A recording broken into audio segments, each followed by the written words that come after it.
Hello there. Britain's government wants to deport asylum seekers to Rwanda. We all know that. The project is controversial, but now a court has ruled in favor of the government. The British government has won a major legal victory in court over its plan to fly asylum seekers 4,000 miles away to Rwanda. The High Court in London ruled on Monday that the project was in line with the Refugee Convention. Well, their opinion.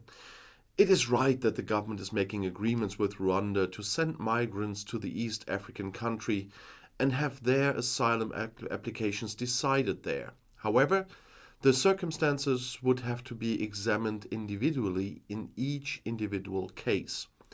In addition, the government cannot start the deportation flights immediately, as there may still be appeal procedures. Nevertheless, Home Secretary Suella Braverman announced that she would take the precautions as quickly as possible and, if necessary, defend herself against further legal action. A government spokeswoman in Kigali welcomed the verdict and said her country was ready to offer migrants the chance for a better life. Josie Norton of the aid organization Choose Love called the verdict a dark moment for the protection of human rights in the UK. So far, the British government's plans have not been implemented and no refugee has been sent to Rwanda. The new government under Prime Minister Rishi Sunak continues to support the implementation of the controversial agreement. Recently, the number of refugees trying to get to Great Britain via the English Channel was at a record high. The court decision is a victory for Conservative Prime Minister Sunak on the paper.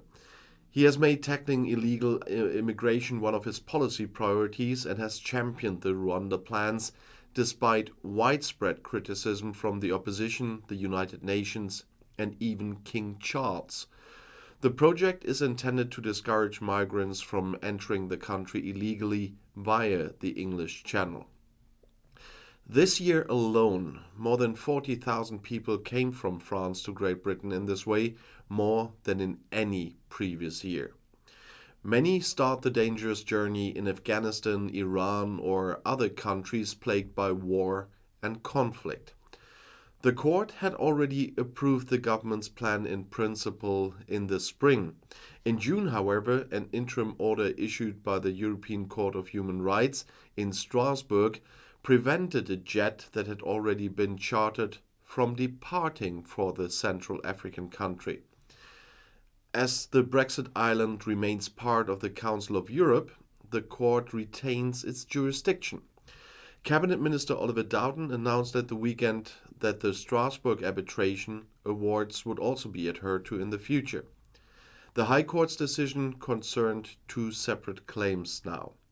The two judges dismissed the fundamental objection of several human rights groups.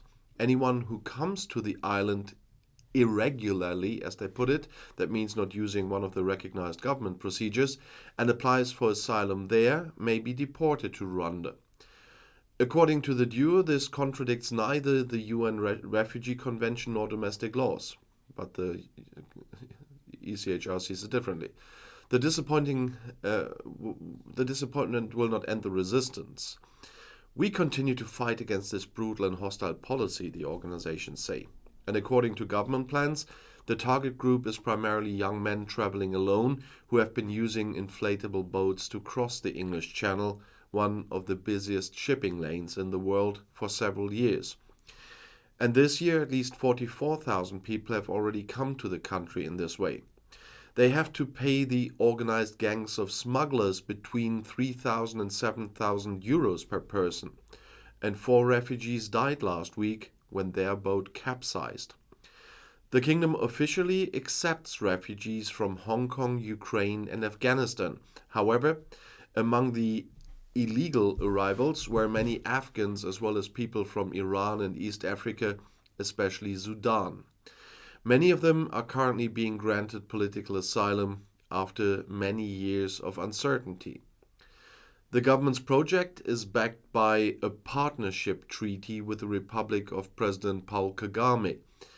London paid Rwanda £120 million for the startup phase. Later, annual payments of £1.4 billion are planned. The deportees would be subjected to a legal review in Rwanda and possibly given permanent settlement rights there. Returning to Great Britain would be out of the question.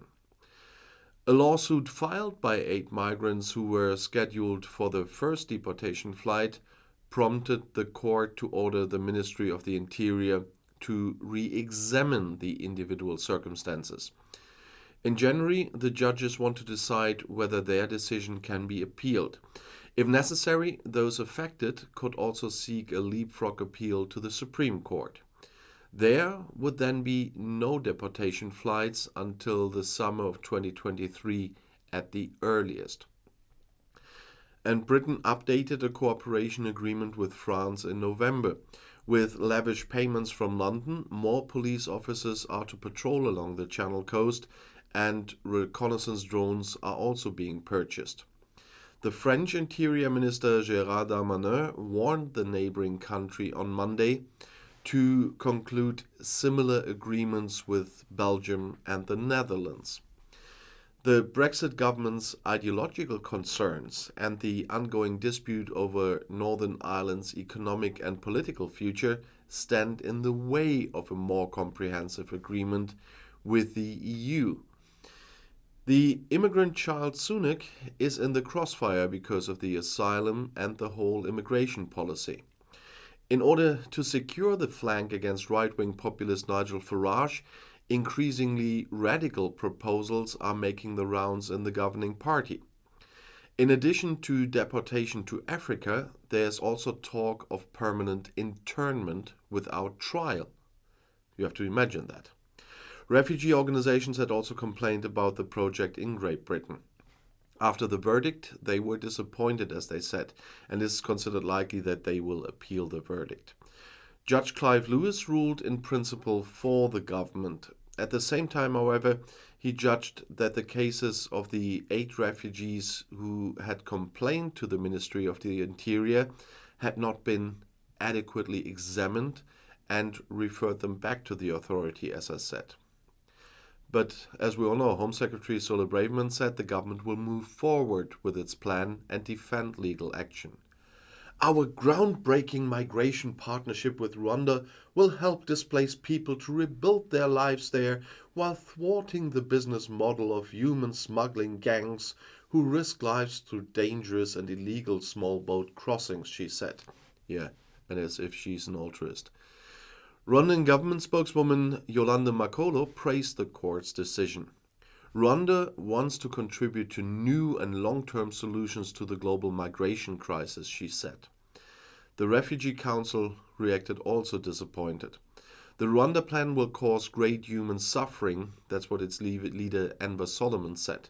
And Paul O'Connor of the Union of Border Guards spoke of a morally reprehensible policy. And yes, it is. And I don't know what this High Court is doing, but it's first of all not the highest court in the UK, and definitely not the highest court having a say in this, because I'm absolutely sure that the ECHR will have a say on this again.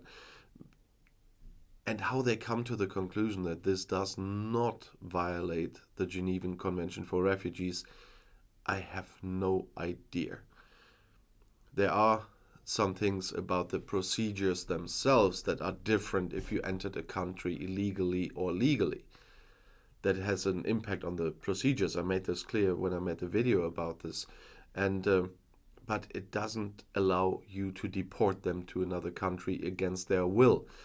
Because there is something in the Genevan Refugee Convention that explicitly says if the refugee wants to go to another country, help him, but only if they want to go there. It says nothing that you can make him go there. And I'll see you in my next video. I'll be back.